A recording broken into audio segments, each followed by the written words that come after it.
Hello and welcome to the two-man power trip of wrestling. I'm your host, JP John Poz. With me today, very special guest, former WWE executive for about 15 years, long time there. He was with RetroSoft Media. He was with Acclaim. He is Mr. Michael Archer. Mike, welcome to the two-man power trip. How you doing? Hey, John, thanks for having me. What's going on in your world? What have you been up to lately? Uh, Currently working with a new studio on a new unannounced wrestling game. You know, Working on some licenses, some federations, things like that. But I don't have enough. It's not far enough down the line that I could. So we'll have to make another date for me to come back when it's announced. That's nice. Is Yeah, that that cool? sounds awesome. Yeah, Okay, yeah. definitely. It's with a group called Hyper Focus Games. Nice. So back into the wrestling games again. You're like the master of the wrestling games. Well, it kind of fits, I was doing WWE games at Acclaim since '93 to 2015, so it's kind of in my wheelhouse. Big time, yeah. When you go back that far, can you believe how popular wrestling games are? Like people are nuts for wrestling games. John, you know what? It was always a great seller for Acclaim because they said it was an evergreen title, and and if you think about it, it's one of the games that really lends itself well because kids can't really, and I know there's backyard wrestling and things they shouldn't be doing, but for them to play or live out their wrestling dreams, games really help them. Baseball, they play baseball. Football, they play football. Was a little different, especially at the time. And especially in the 8-bit, 16-bit days, the technology wasn't the greatest. Everything was hand drawn and bitmap, but it was so much fun. And look, the thing about WWE is it's always heavy nuance. Their characters, their music, their presentation. So Acclaim was really great at being organic with that, making sure that came forward. When you look at it too, it's like, man, these guys are so popular. They are like video game character or like cartoon characters, but they're real life. So there's something of a great element of everything mixed in for wrestling and video games. Absolutely, they are walking, talking superheroes. It's amazing just to look at now the landscape of just how many video wrestling games have there been since '93 too, right? Crazy. A lot, and a lot of good ones. You had the years of the Aki games, No Mercy. Everybody Yep. holds that up as the standard bearer. But the Ukes team out of Japan did a wonderful job all those years holding up. The Smackdown franchise. Um, and look, what people don't realize is how tough a wrestling game actually is to create. There's not a lot of striking, right? There's a lot of holds. So there's always some clipping issues. There's always, some priority issues. Things can get, you know, when the game goes out, it can be buggy at first, but you clean it up as you go along. So how did you actually get into like the wrestling landscape just as far as you're doing video games? When does wrestling kind of pop in there and say, "Hey, why don't we start doing wrestling titles?" So, you're always kind of drawn to stuff. So I don't say this to brag because I washed out. I went to Johnny Rod's wrestling school, um, and I washed out after about 6 months to a year. I wasn't good. It was a lot. Taking bumps is not what people. When they see it on TV, it looks a second nature. You take a bump the first time, you knock the wind out of yourself. Yep. Your bell is ringing. And then you fall into something called getting blown up. And I've never had that happen. And you can barely feel your legs. So if you're trying to run, your legs aren't underneath you. And I played college baseball, so I thought like this is going to be a breeze. I did Penn State's where you had to carry the other guy and everything. John, after like 2 or 3 minutes, I couldn't breathe. And on top of that, you have to be thinking right quickly because they're calling it on the fly. Um, However, I made a good friend in Tommy Dreamer, and we stayed close throughout the years. He went on to do great things in the ring, and I went on to make games. Man, you're so right. I've taken a bunch of bumps, did some wrestling training. Man, the first time you do it, you do backyard stuff forever. You don't really know how to do it, but you actually take a real bump. You're right. The wind gets taken out of you. It's almost like somebody attacked your lungs. It's like, Yeah. whoa, it's like a little shock to the system. Well, and you try to learn that over and over. You get up, get down, get up, get down, and then you just you gas out. And it's kind of funny because the first time they told us to get in the ring, they were like, "Yeah, 2-3 minutes," and I was like, 2-3 minutes? This I could do like a half hour. I could jog on a treadmill for a half hour. John, I'm telling you, 2 minutes in, I was like, "Ring the bell for the love of God." It is crazy to think like what they do. Plus, you have to sell too. When you're at, obviously at a certain level, you got to be selling. That actually can exhaust you too, take energy because you got to pull stuff and got to, register and then sell it. It's tough. It is. Listen, it would be a tough job if it was 20 minutes from their house. Factor in all the other stuff that they have to go through through travel, the workout, hotels, flight. I don't know if you've been to the airports lately. It hasn't been a lot of fun traveling. And these people do it for a living, and they make it look easy, kind of like what they do in the ring. They make it look easy, so a guy like myself thinks I could be Hulk Hogan, and then I take my first bump, and I want to leave. Yep. Who was in your training class with Johnny Rods? So Dreamer was one of our teachers. I don't really know the guys in my class. I'll tell you the guys that were attending at that time. Dreamer, uh, Big Sal, Graziano. He was the Monster Mat Man. He had a big mask. He just had his first. Big Vito trained us a little bit here and there. And do you remember Dances with Dudley? Yeah. Yeah, he he was great. Like he would talk you through stuff. He'd walk you through stuff, and he was just such a natural at it. Like when you got there and you were really green and you saw these guys when you first showed up, you couldn't believe how fast they were moving, how big they were, and everything was so crisp. And you were like, wait a minute, I'm supposed to do that? Like, either I'm going to fall on that guy or he's going to crush me, Yep. But, Johnny Rods takes it slow. You start learning, by the numbers. Dreamer and Indio, DW, and Vito took us along slow and made sure we did things properly. Like I said, John, I just struggled to the joke was how many clotheslines can I throw a match? Pushing. After a while, guys would be like, "You got to come up with something a Right. little bit better than the clothesline. You can't keep going to that one." Did you like those guys? Like Dance with Dudley, Vito? Did you get along with them? Did you like those? Yes, a lot. I'm still in contact with Vito. I've lost contact with Dances with Dudley, but Dreamer, we always check in. Always. I say this. I say this in every meeting I'm in or every podcast I'm on.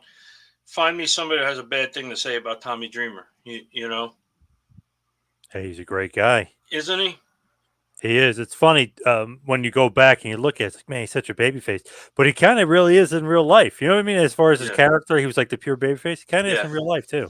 No, and like you're right, a sweet guy. I know he'd be mad at me saying that, but he really is. He's got a very dry sense of humor, too. If you talk to him one on one, very dry, but it's very almost a little Seinfeld esque, a little Larry David esque. Yeah, you're not sure he's joking or not, right? Yeah, exactly. Yeah. Exactly. Like I had him this a couple years ago. I had him for a signing somewhere. And he's like, "Thank you for doing this. My daughters think I'm famous now." Like like, wait, is he kidding? Is he serious? Is he being sarcastic? What's going on? His daughters, his babies, were in The Sopranos. They were Bobby and Janice's twins. Oh my God! I didn't know that. Wow, Yeah, amazing. yeah. A little piece of trivia. Wow, damn, that's crazy. And I literally just rewatched the Sopranos not long ago. Now It I feels like everybody's rewatching it now. I guess it's 25 years technically. Yeah, yeah. Good show. Good show. Great show. I'm sure everyone would agree. I've really never heard, we're talking about Dreamer not hearing bad things. You never really hear anything bad about The Sopranos either, as far as being a great show. Well, the toughest part about The Sopranos when it was as it was finishing up and bodies started to drop, right? Like I don't know about you, but I love bacala. Yeah, yeah, And the trains, at the train store and everything. yep, yep. Damn Phil Leotardo and those guys. Damn them. And actually, maybe the only bad thing, some people didn't like, probably about half the audience didn't like the ending, the finish. It was too up in the air. Yeah, but look, you know what? Through the years, you kind of come to grips with what they were trying to say, and if you think about it, it is what we wanted, what each person wants it to be. So I'm okay with it. We do like to have things, spelled out. Um, at the time, yeah, I was a little frustrated, but you mellow with age. Man, on the rewatch, they got me. You know when it goes black? Yeah. I remember when I originally watched it, I thought somebody did something to the cable. They got me again the second time. I thought my son did something to the TV. I go, "What did you do? What did you press?" He goes, "I didn't touch anything." It's like, damn my, it, they got me twice. my poor father called me, same thing. I think my cable went out. How did it end? And I was like, no, Dad, that was the ending. Yeah, exactly. Yeah. They tricked me twice. I was like, wait a second, damn it, they got me again. But great storytelling, right? Yep, that's what it's all about. Hey, just like wrestling, great storytelling. Oh, That's absolutely. Absolutely. We're in a great time right now, and it seems like all groups and companies are firing on all cylinders. you still watch like religiously or kind of casually. I try, John. It's always been a constant in my life since I was little, wrestling and baseball. So, um, if I can't watch it live, I'll always have it, DVR'd, and I'll always make sure I'll get it on the treadmill or something. Um, but I'm pulling for the AEW crew. I think um, I think WWE does their best work when they're being pushed. You know, so I'm really hoping that the Mercedes Monet thing really gives them the shot in the arm they're looking for. The Will Ospreay match in the last pay per view was out of sight. They do seem to be missing one ingredient. I don't know what it is, but it ain't for lack of trying. They're out there scuffling and pushing, and they're doing a great job. And I'm sure they're going to find the right mix. That is true. They need the competition. I always feel like they're at their best because those 20 years or so, 19 years, whatever, WWE's gone and AEW shows up. In between, there was a lot of fluff, a lot of laziness. As soon as AEW, I noticed they picked it right back up and they really started to put it in gear. Yeah, and I thought this whole thing with The Rock, taking the match at Mania was a mistake, and then all of a sudden, the way they kind of spun it around, you can't get enough of it, and now it's on everything. You can't get away from it. Yeah, it's crazy. At first, I was like, okay, Cody can finish the story. But now, after The Rock, there's that concert. He has all these awesome promos. Like, damn it, I wish it was Rock Roman now. Yeah. Damn. Well, that's the thing. He's so good. Let's hope, or we kind of understand he'll probably be after Mania. He'll be in and out, but hopefully, and he'll be back to being cheered because fans want to cheer him. He's an Yep. easy guy to like. Even when he's being a heel and making fun of the crowd, they're still laughing. Like Memphis, he was over as a babyface in Memphis. Yes, yes, but that's his personality. When the first game I ever did, the first 3D game I ever did was when he had just started. So he was a kid, and he was just so happy to be in the video game. Like he'd call every day and ask about his model, and then who'd have thunk he'd grow up into be the biggest action star ever. Pretty crazy. What was the first game he was in? Do you remember? I believe it was Warzone. We had like a 12-man roster, and we had to keep it. We were just starting out. We just transitioned over from Ultimate and Bitmap to 3D. So we didn't want to go we didn't want to bite off more than we could chew. We went with about 12 models, and Rock was something that they really were pushing. Rocky Maivia, they wanted him, to really break out. So the issue was when we got him, he was injured. So he did come in for some voiceovers and he did, some modeling, but he wasn't on the road at the time. But super kid, super polite, had you could tell then he had the charisma, you know, uh, built like a Greek god. Oh my God. I was at the Survivor Series 96 when he makes his debut. I was like, man, this guy, he's got something. I don't know if I like this character. A little cheesy, a little corny, but this guy's got something. He's 6'5", 6'6", Yeah. 275. He's athletic as hell. He used to play football. I mean, and obviously who his dad and his grandfather are and his whole family is. He's just made for the business. But you could tell there was something about him that was going to be great. Absolutely, and look, you know what? To carry that gimmick around for a while and then bounce back and do what he did. Because look, I wasn't sure he was coming back, and I said it to him. On I don't want to say it was a podcast or something like this. I said, you could have easily just turned tail and he said, no, it never entered my mind. You know, I knew I was going to do this, and I knew I was going to see it through. When you're watching current wrestling today and you're looking at it, do you pay attention more so to like the WWE games, or are you kind of focusing on what your project is in your games? Like, are you really analyzing everything a part of their business, including the video games? Yeah, yeah, I do. I do keep an eye on the WWE game up until 2015. Like I said, I've been doing it since '93. It was a part of everything, and it changed through the years and different machinations and different hardware systems, different technology, um, and it kind of grew along with it. Sometimes Tony Hawk was great, but as the technology changed, it kind of changed. Sometimes you outgrow it.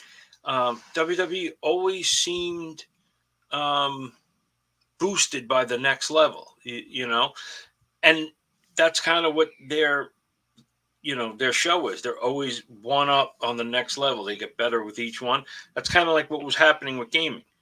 Did we scuffle a little bit, with the GameCube and Microsoft? Yeah, if you recall, Xbox and GameCube, um, they didn't. They were tough to program for. So we really doubled down and worked really hard on the Smackdown games, make sure it was clean and fast and pretty, and that's why we kind of changed over to a porting strategy midway through my time there. When you look at the current games, have you noticed a lot of nostalgia, like the nostalgia sells? It seems like that is the key market to me in a lot of the games is making sure you have some sort of nostalgic event or nostalgic person or some sort of nostalgia in the games. Well, it's interesting, John, because at WWE, I also helped put together the Legends program with Jim Ross and Brian Shields. I know you're friendly with him, Yes. but we put together the list of names of talent that we thought could help sell and move merchandise, and it was a nice way for WWE to kind of give back. Um, but to your question, yes, it's important to have that nostalgia aspect, just so the father and son can kind of connect. Um, but one time at WWE, I made a Legends product, and I went all in on Legends. And sometimes without reading my KPIs or my data, so you'd have people going, "Well, who's Hulk Hogan?" You know, we love that this guy Rock is in it. We saw him in the latest movie, but we don't know what he has to do with. So in the next round of gaming, because it didn't sell great, sold half of what the bigger game did. But once we got all the intel back, they wanted those legends, but they wanted them almost in the counterpart, or like Andre and Show. They Yep. so you get a little of both. And and look, sometimes people go, "Oh no, I remember Hulk Hogan." You know, it's the age demo of kids that play the game versus the adults that just love to say, "Hey, whatever happened to Junkyard Dog and Cheap J Strongbow?" Yep. And that's how we came up with the Legends program. Jim Ross kind of sat down and kind of mapped it out, and me and Brian went out and started calling people. People do love the nostalgia. They love It to relive those glory days. still, if you go on if you check your own social media, I'm sure it's vintage wrestling, Yep. San Francisco wrestling, the Cow Palace, things like the Detroit Cabo, that type of thing. It's funny when you said about like old school, new school a little bit. Kind of reminds me of like WCW, NWO, when they had the NWO. When they put the NWO by itself, it oddly wasn't as successful. But as soon as it was with on WWE TV, it was the biggest thing. So it's like you have to mix Yes. the Yeah, both worlds. you got to get a little bit of both. And look, I was, like I said, Hulk Hogan is the, you Biggest know, ever by ever. far. Yeah. Yep. Yeah, and it's just a matter of knowing your audience and knowing what they're looking for, and I was glad I got to right that wrong, because I was so ecstatic to be doing a Legends game. Like, we're going to get back to these guys and their families and their legacies. And then it really didn't come off as the way we liked it. Now, it was good for the talent that were in it. They loved the representation. They loved being in it. It's just, I think I was a little disappointed in the sales. And maybe because I was such a geek fan, I kind of oversold it to myself. What else was in the Legends program that you guys did? Was it like T-shirts and all that other stuff? So the main crux of it was games, action figures. Do you remember when home entertainment or DVDs used to be really big? Oh yeah, I Yeah, have a ton of them. Yeah, and, still. and books. So talents. So guys like Jake Roberts, Ted DiBiase, Dusty Rhodes, they could make a ton of money just by signing their name, because you start throwing them into things like that. That kind of adds up. Yep.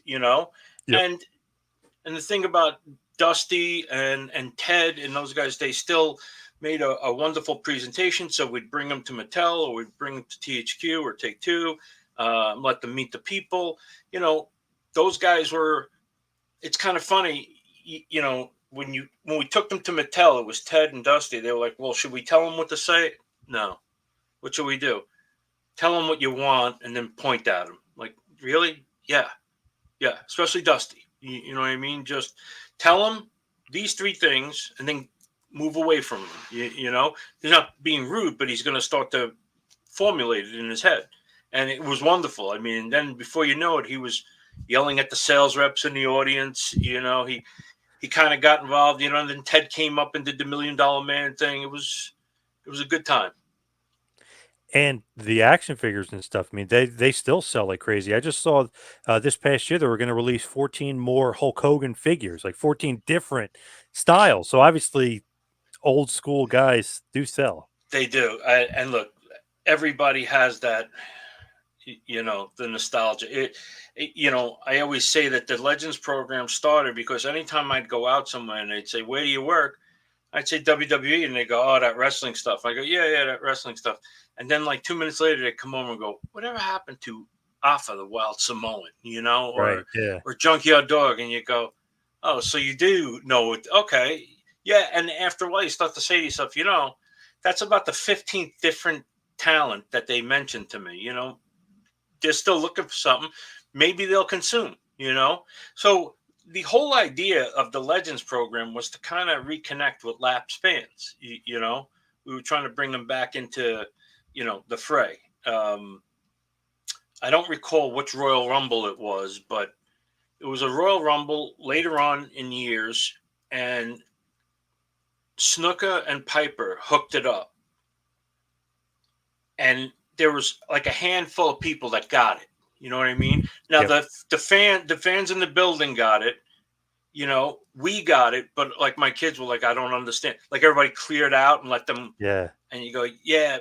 When when this thing was starting to change, they did an angle that was, not seen before, done before, or maybe it was like, in Memphis, or not seen up here. Yep. Yeah, the old coconut to the head of Snuka. Yeah, I think Yep. that was 2008. I think it was that Okay. Rumble. Yeah. Yeah. Forgive me. I don't. MSG. I know it was in Madison Square Garden. But I remember, like, once they started to hook up, the fans started to get it. And you're like, yeah, that's what we want from the Legends program. Like, those people talking. So there I am explaining to my kids, like, this is what happened, and this is why people are reacting like this. Man, the Legends, like, well, I guess it's contract, whatever you want to call it, still going on today. Is that basically kind of the afterthought, or what came after that, as far as those Legends deals that the guys have today? The Legends deals, I don't know if it was an afterthought. That was the whole idea Jim Ross kind of had. And Jim, the whole idea was not to prohibit you from making a living, right? So there were a few times where we would have somebody under contract, like Rob Van Dam or Sabu, and they'd be wrestling on TNA. That's fine. You know what I mean? Like, we were looking for something different. We were looking to maximize and monetize their merch rights. They didn't. Now, would we like them to have jumped ship? That wasn't my call. You know what I mean? Yep. I ran the play that Jim Ross called. We would, make lists. We would do some hard target, research. Because look, we did one with Bruiser Brody, and I thought, like, man, this is going to be awesome. And it didn't. What resonated were like the '80s guys. The Akeem and Bossman. Those were the ones that were really big. And to me, you get to see Brody, like, wow. I hardly got to see him growing up, and then you see him in an action figure, like, I got to have him. Yep. But that's why we learn our lessons, and that's why you kind of go through your research. It's like those Hogan era WWF guys, 84 to 93 WWF guys. Those are the guys that everybody remembers, it seems like. Yes. And look, the more theatrical too always works. And I'm not saying there's, every once in a while you get that, like, the hardcore collector one. I mean, I think there was one when we found Hogan in like a white singlet, and people were going crazy over it. That's the fun part of it, because you go, yeah, I remember that. Yeah.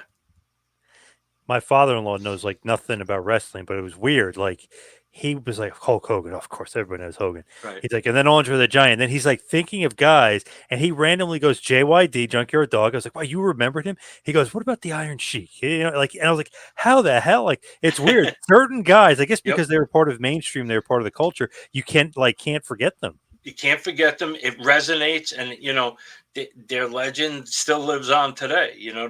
There's gonna, especially in our demo right now, John. If you reached out to someone, they'd have a good Sheik story. You know what I mean? It's just the way it goes.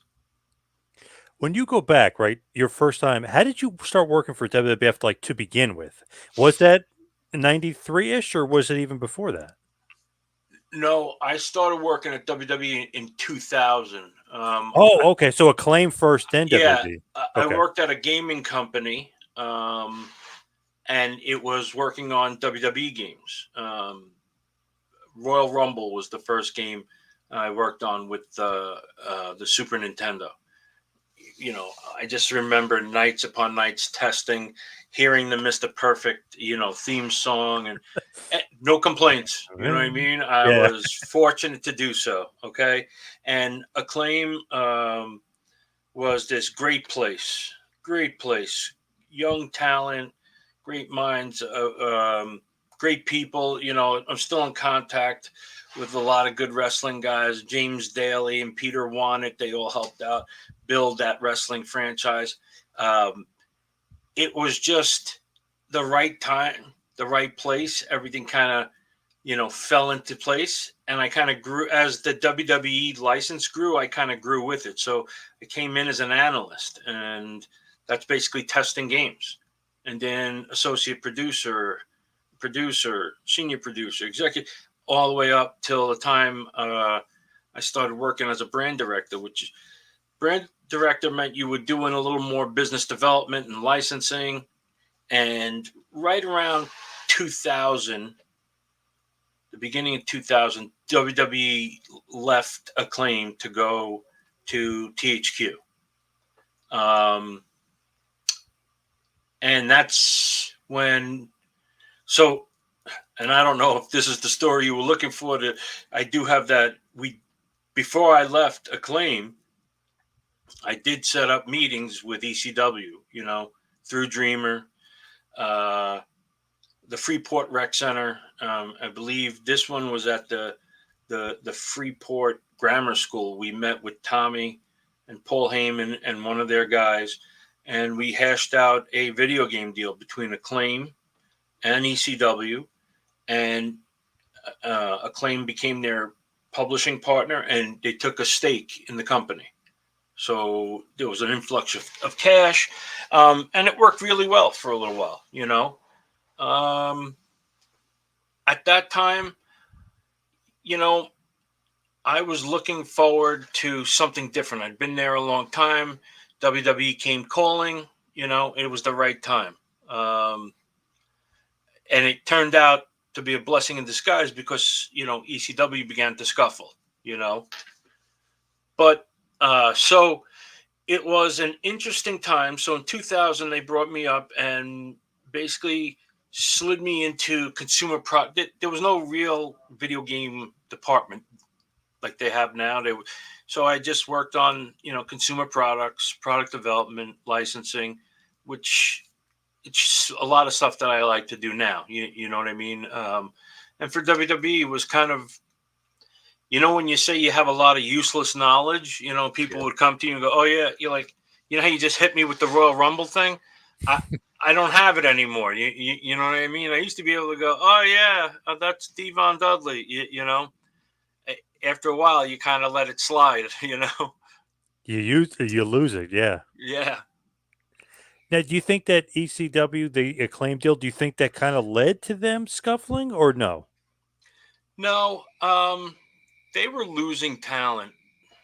We were trying to help them retain their talent. Like in the first round of they'd lost the Dudley Boys. Um, which was big. Then they lost Taz. Uh, the tough one the biggest one was Mike Awesome. I remember. I think Mike Awesome either showed up on a pay per view or a Monday Night Nitro, Yeah. and I remember getting a call from the head guy to claim, like, "Isn't this the guy you said they're building?" At that time, they were kind of building Rob versus Awesome, and Yeah. they were doing a lot of things where they were making sure those guys weren't touching, but there was some tension, and they were doing this like slow burn. And then once Awesome left, you were like, I can't even measure that in dollars, how much, we just lost on that. But, uh, had realities, and he had to go do what he needed to do. So you go for WWF. They technically don't have the division per se, but are you doing just video games, or are you doing other stuff too as as you're moving on along? I was doing a lot of product development because I had a background in WWE or knowledge of WWE. I was able to help the brand assurance team a lot. It's not WWE is not what a lot of people, when you bring in a licensee from the outside, they think it's very smash and burn and crash and thunder and mayhem and all. WWE never marketed itself that way. They wanted it to kind of be Gatorade and Nike and, all about precision, athleticism. But there were people out there who only read like half the book, where it was like, okay, we're going to go out there and it's going to just, create mayhem. And why is everything on fire? Why, like, just relax. tell a story, use the talent, properly. Um, it, there was a lot of misnomers when it came to it. You know what I mean? And the way the product was portrayed. And I get it because sometimes on TV it could look one way, but when we were dealing with talent and dealing with retail and online media and stuff like that, you wanted to be sure it was held to the highest standard. So we did a lot of art banks and procedures. We wanted to be sure that everybody was immersed in WWE culture, make sure they knew the do's and don'ts. Even if it's an unwritten rule, like the belt conversation, that type of thing. Can't say belt. It's a title or what, Yeah, whatever. belt holds up your pants, John. Yeah. That's like a every rule, right, that we had in our do's and don'ts was the result of an ass kicking somebody got. You know what I mean? You're like, all right, write that down. We'll never do that again. like basically Vince McMahon saying, "Hey, these are the do's and don'ts," and then he's like sarcastic, "Belt holds up your pants. You don't Right. win a belt." But he would never give you the do's and don'ts. That would just come down like, okay, don't use belt, or don't say wrestler, things like that. So you'd have to jot those down and make sure everybody. And at the time, WWE was worldwide, is worldwide, and they had close to 250 licensees, and our department was probably like 5 to 10 people on the licensing and merch side. So it was a lot to cover, and make sure everybody was blanketed and properly understood. But what I could tell you is when we were out, like on the business development portion, when you were trying to sign licensees or solicit and bring them in, the only thing you really had to do to close a deal was take them to a show. If you took them to a show and they looked around and you saw the families and you saw the merch stands, and let's say I would speak to talent relations and say, I got a big licensee coming in. I'd really, if possible, can you send me a guy, or I'm sorry, can you send me a talent? I guess I'm so used to saying diva, but female superstar, male superstar, anybody that can engage with some business people, talk us up, make sure they know, and that when you come with us, you come with first. It's first class all the way. I love that, and the wrestler will, or the superstar will sell for you guys. The superstar was always. I can't tell you how many times you were just shocked at how good they were. You were like, I remember one time at a licensing summit in at one of the Mania shows, and we had John Cena he came in as a special guest, and somebody asked him a question about piracy of products, not Yeah, about his move set or his right. workout or who he's beating up tonight. And John gave an answer, and I remember going, "Really? Is that right?" Like, and they were like, "Yeah." I was like, "Holy!" Like, the champion knows, but I don't know how piracy works on our end. He was like, "Yeah, no, he hit it nail on the head." Smart guy. Yeah, he knows Very, his stuff. very smart guy. Now, is like the edict? Does that come down from like Jim Ross, who is taking it from Vince, or like, hey, it's got to be superstar, pal, and all that other stuff? No, it was never like told like it. It was just it would kind of come down through your senior staff. So if you were working with somebody, and you said, "Oh yeah, that wrestler the other night," like try to stick to superstar. There wasn't. And again, if it happened, there was no big issue. They would just say, "Look, going forward, this is going to be our vernacular. This is what's going to differentiate us from everybody else." Um, and yeah, it became after a while it became second nature. Um, it is kind of funny not to say wrestler, and wrestling's right there in our title. Yeah, weird. That was always a weird thing. It had to be superstar. Like they were branding themselves above wrestling. Like they were WWE superstars, or not just WWE wrestlers or wrestlers in general. Yeah. any sort of relationship with Vince McMahon or no? No, not really. Few meetings here and there. Mainly, like I said, senior staff. When you're there, when do you start seeing like a climb up the corporate ladder, if you will, or like what's the climb up the corporate ladder like? Um, well, let's see. I think I went there as a manager. So manager, senior manager, director, senior director, vice president. So I guess like five steps. But you know, um, I was lucky enough to work with some really wonderful people.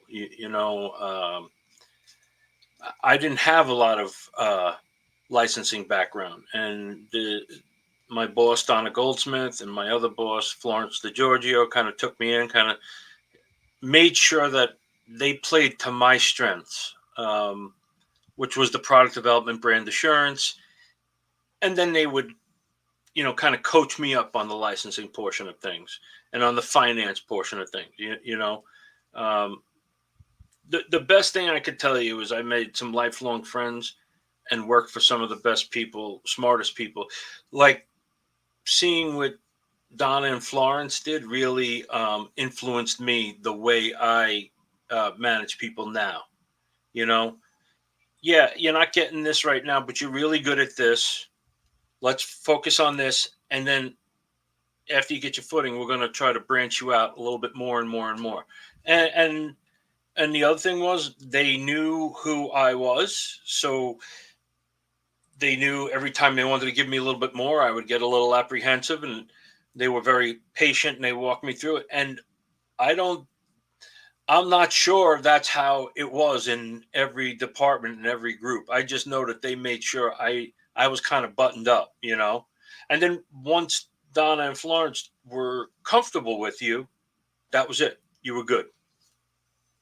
When you look at like that and like the corporate structure WWE, it sounds very professional, very, but It also is. sounds almost like a good baseball manager when they're not going to put up this guy, this lefty against a lefty. You know what I mean? Like Yeah. they're setting you up for success. I always said that about Donna and Florence. I always said they were like a really good head coach. Like they knew the matchup. They knew, and and in a they could have been cutthroat or non-caring, but hey, listen, we're going to go with this one for this. You're doing good, but you're not like where Florence is right now, or you're not where this other guy is. So you know, drop back, keep doing what you're doing, and you'll be there soon enough. And every time they made a promise, they they came through. Donna and Florence every year gave me a work plan, and I worked through it, and that's how I was able to get promoted. What's your favorite games like while you were there? Like just a bunch of when you look at it as you're kind of climbing the corporate ladder. Obviously, you're a big part of the gaming and the licensing. What's some of your favorites? So I'm gonna get killed on this one, but I liked the when I first came in, they were working on a Twisted Metal WWE game. Whoa. Yeah, and it was called Crush Hour. And the whole idea was to take WWE out of the arena, Um, and I'll tell you why I liked extending the brand. One of the last things I did at WWE was the Immortals game. I I I, I loved Injustice. I loved Warner Brothers and their team at NetherRealm. We got together, and those guys were able. They made magic happen with their art. It was one of the easiest processes because they were if there was any kind of feedback, it was always minuscule. Sometimes, you'd get models from other teams, and you go, all right, well, you might want to throw this out and start all over again. Yep. With this group, they were just so on it, and again, it was probably easier because it was an extension of, they were outside the ring, and one of the rules that WWE always had was if you're going to go outside the ring, go outside the ring. Don't do like WWE Fight Club. Hmm. Go outside the ring. Go whimsical and we were still sure to stay within the PG guidelines, but in a more in your face, and the models were so good. The gameplay was fun. One of the things I was pushing hard for was an Immortals console game. I thought that would have been uh, a winner. Did you love like that Royal Rumble, the original one you were saying, I or do you did. like just for nostalgia reasons, but also when you're making? I mean, it's pretty damn cool. Like, kind of come be like, wow, this is somewhat historic. We're making these cool new video games and these new systems. It was awesome. And look, everything kind of, like I said, everything hit at the right time. Like WWE started to get hot, gaming started to get hot, and we kind of climbed together. Um, I just remember those early days, meeting with some of the talent and doing voiceovers and things like that. And like everybody was so good because everybody wanted to be in it, or on it. It was, uh, but yeah, Royal Rumble. Royal Rumble was the first one that kind of really pulled me in. I always liked wrestling games.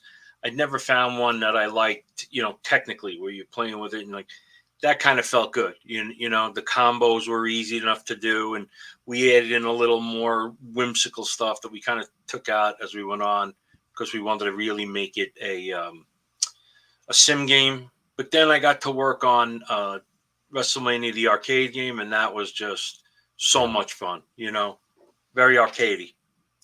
very cool. Any ones that you didn't like or didn't succeed, or ones you look back like maybe a regret or you wish you had that one back?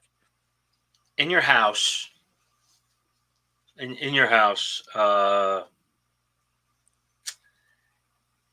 we you know we were kind of hamstrung from the jump, right? We were using uh, a tech engine that we'd already used, the years prior. Um, the Ultimate Studio was kind of a year. It was kind of a year removed. It was the blue screen. Yep. It was probably well past its shelf life, but we were bullish because WWE had done so well the year prior with WrestleMania, and we had a slew of like brand new talent, like Vader and Warrior and uh, Ahmed and Jeff Jarrett and Taker, and these guys came in. They did all those moves, in front of the blue screen. So when it was time to suplex somebody, they'd have to get in a body harness and kind of go up, and somebody in a green costume would pick them up and kind of. Um, I think it was more ambitious than it needed to be. So technically, it didn't really live up to it. It was colorful. Um, that was one I really wish I got back. But I remember when that was over, that's when I started saying, we can't do this anymore. We have to do 3D. We have to. And everybody was on board. The only thing about making a 3D video game is, it's not an annual thing. They do it annually, but it's not, it's very difficult, and it probably took us like a year and a half, 2 years to get Warzone out. Which, like you say, and like sometimes characters are in and out, or whatever. Yeah, it could be one of those things where you want it annually, but it can't be. Right. And yeah, we've definitely had times where, talent would leave or, get released. Um, Even when I was at WWE, but WWE was very good with it on both sides. When I was at Acclaim and when I was at WWE, when I was at Acclaim, that's when the Montreal screw job happened, and we told them, like, it's not as simple as just lifting the guy out. You know what I mean? There's stories and lines and cut scenes. It's a lot of work.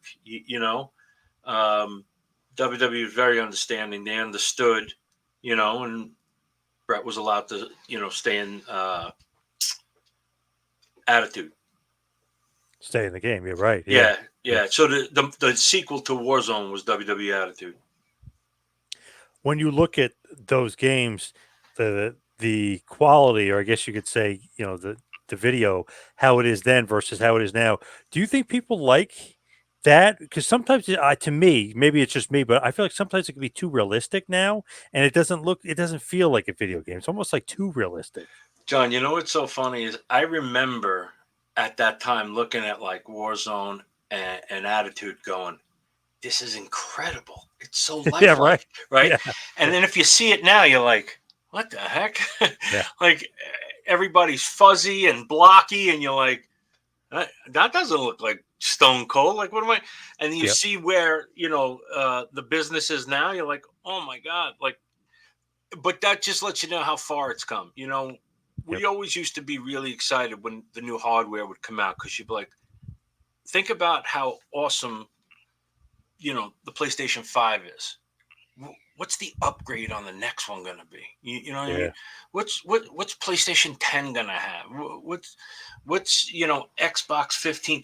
How are you going to at some point you're going to have the guys show up in your house, and you're going to have to press a button and they're going to have to do what you say.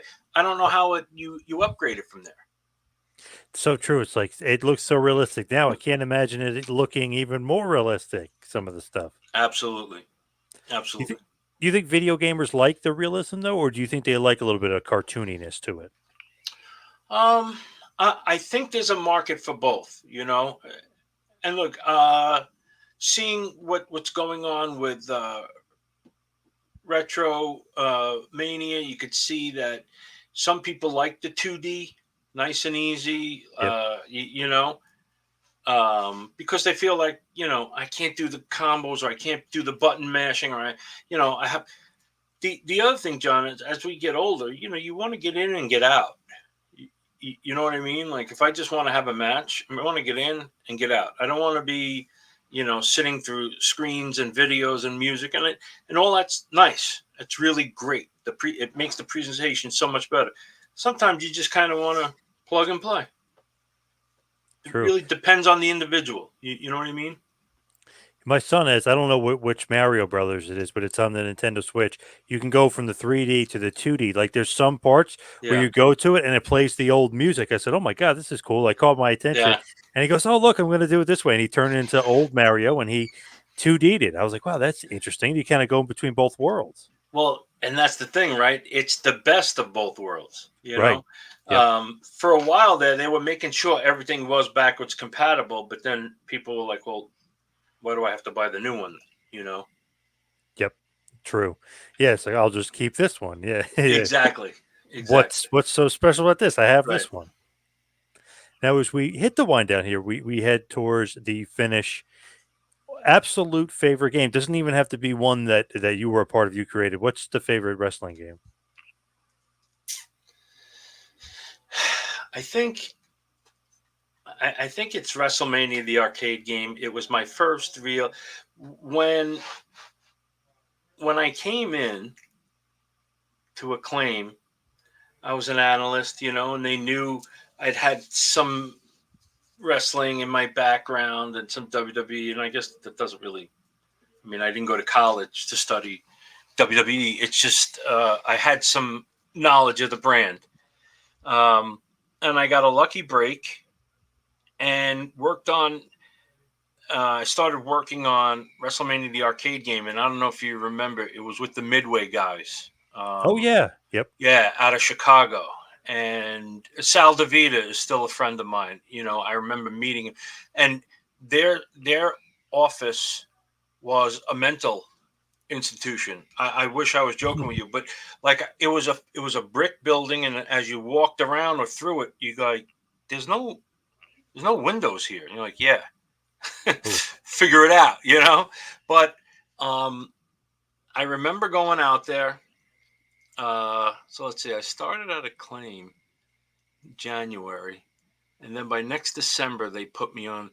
Yeah, because when I went out there to meet with Sal and Mark Trammell to talk about the arcade game, when things start to in your head start to click. it started to click like, oh, this is something that I really like, and this is something that I could do and I could be good at, and be excited to wake up. And it really just got me amped to get in every day, work on the project. I can remember we did we did WrestleMania for, let's see, Super Nintendo, Sega Genesis. Do you remember the 32X? Yes, crazy. Yeah. Right. PC, and then we did it for the PSX and the Saturn.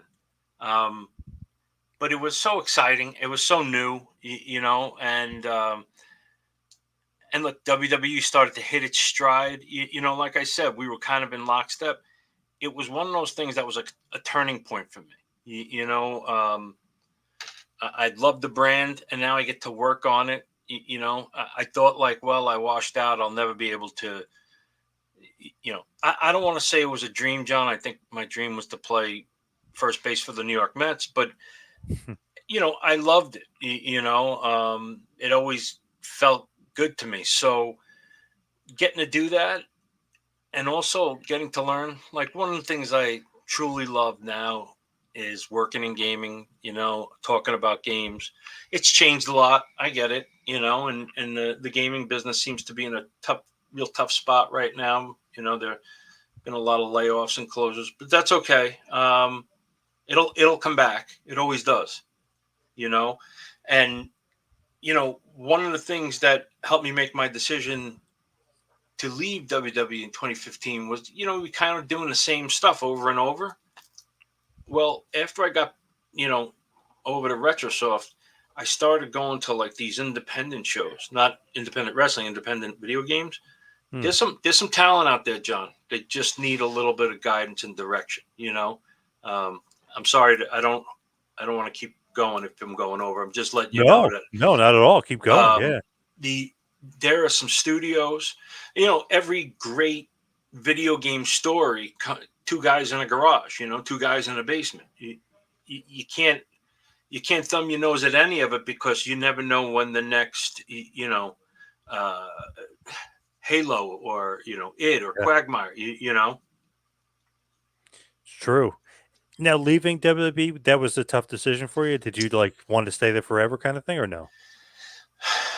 There was a lot of changes. There was a lot of changes in my department. All the people. At one point, I was the last of like the people that were there for a while. The work was getting kind of. I thought I'm not, and this isn't indicative of WWE. It's the gaming. I felt like every year there were two big releases, right? Call of Duty would come out, and then in the back end, and then in March, April, somebody would put out something like a Red Dead Redemption that you'd hope would carry us till Madden. I felt like it was starting to get a little staid, and you start saying to yourself, well, maybe there's other things out there, maybe there's other, and it was the same stuff over and over. So I took a chance, so let me, like, yeah, and it was difficult because, like I said, I loved it there and the people were great, and I still like the product. I don't have a bad thing to say about it. They were good to me. What's next for you? I know we can't get too deep into the weeds on the game, but what's next? Uh, continue to work in gaming, continue to make compelling games, not just, console games, but mobile and tablet. Make sure that some of these untapped talents that are out there get, where they need to be, or they get some help. Like I said, they just need some guidance. They need some money, and it's out there right now. GDC is taking place in San Francisco. It's one of the best shows you'll ever go to because everybody just goes there and says, "Listen, this is what we're working on. You want in? You want in?" It's one of my favorite shows. Um, yeah, so I'm hoping to continue. I feel like I've just started, because the first half was a lot of wrestling. I feel like I have a lot to contribute on that end, the biz dev side of things, the licensing side of things, the strategic partnerships and relationships. it's one of the things that I worked really hard at while at WWE and Acclaim to make sure, because you know game guys could be a little weird or difficult to you know. So Yeah. I tried really hard to make it.